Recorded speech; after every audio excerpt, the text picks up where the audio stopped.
Sitting arrangement से ये question 2023 NTS में पूछा गया था, सीएमटीएस में पूछा गया था। देखो क्वेश्चन क्या दे रखा था, कह रहा 6 लड़कियां तान्या, पूजा, ऋचा, नेहा और अर्पिता एक वृत्ताकार मेज के चारों ओर केंद्र की ओर मुख करके बैठी हैं। कह रहा लेकिन जरूरी नहीं वो इसी क्रम में हो।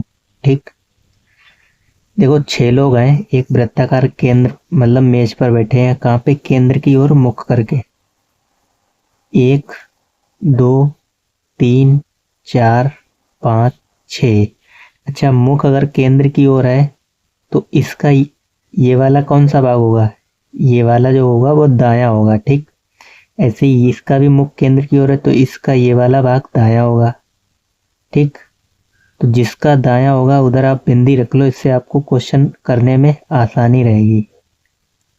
ठीक, जिसका भी दायां भाग है हमने एक तरफ बिंदी रख ली है। अब हमसे क्या कह रहा है, हम वहीं से क्वेश्चन शुरू करेंगे जहाँ पे हमें दायां और बायां का, जहाँ से हमें दायां और बायां की लैंग्वेज दिखाई देगी। अब यहाँ पे आ जाओ, कह रहा तान्या और पूजा एक दूसरे के बगल में बैठी हैं। तो क्या यहाँ पे दायां और बायां की बात आई? नहीं आई, तो इसको छोड़ दो।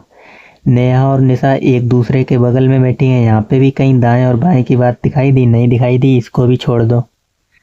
फिर ऋचा और तान्या के बीच केवल 2 लड़कियां बैठी हैं, इसको भी छोड़ दो। ठीक, पूजा और अर्पिता के निकटतम बाईं ओर बैठी है। अब यहाँ पे बाएं बाएं की बात आ गई है। क्या कह रहा है, पूजा जो है वो अर्पिता के निकटतम बाईं ओर बैठी है। देखो, पूजा जो है अर्पिता के निकटतम बाईं ओर बैठी है। अगर आप अर्पिता को यहाँ पे बैठा दो, किसको? अर्पिता को, तो पूजा जो है अर्पिता के निकटतम बाईं ओर, तो इसका अर्पिता का निकटतम बायां कौन सा हो जाएगा? ये अर्पिता का ये बायां है और ये दायां है, तो पूजा जो है अर्पिता के निकटतम बाईं ओर बैठी है। ठीक, अब आ जाओ जहाँ पे हमने छोड़ा था। हमने पहली लाइन ये छोड़ी थी, तान्या और पूजा एक दूसरे के बगल में बैठी हैं।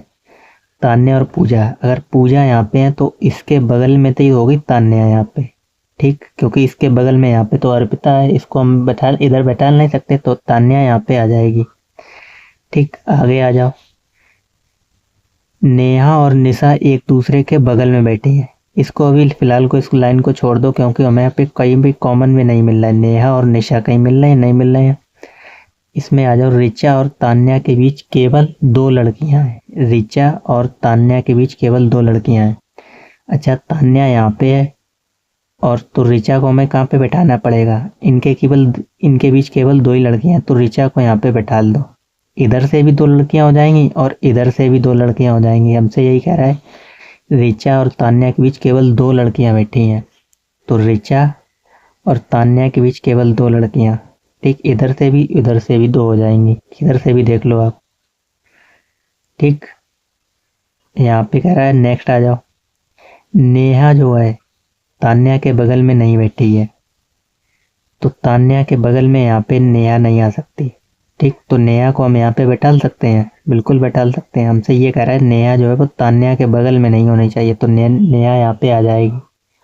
ठीक, अब एक लाइन हमारी और छूटी थी, कहाँ पे? नेहा और निशा एक दूसरे के बगल में बैठी हैं, तो नेहा और निशा, ये नेहा हो गई। ठीक, और ये निशा हो गई। नेहा और निशा एक दूसरे के बगल में बैठी हैं। ठीक, तो सारे लोग हो गए। अब हमसे क्या कह रहा था, तान्या के निकटतम बाईं ओर कौन बैठा है? तान्या के निकटतम बाईं ओर, तो देख लो, तान्या का ये वाला कौन सा जो बिंदी रखी, ये तो दायां है। तान्या के निकटतम बाईं ओर, यानी ये निकटतम बाईं ओर, तो निशा, ये वाला ऑप्शन सही हो जाएगा। ठीक।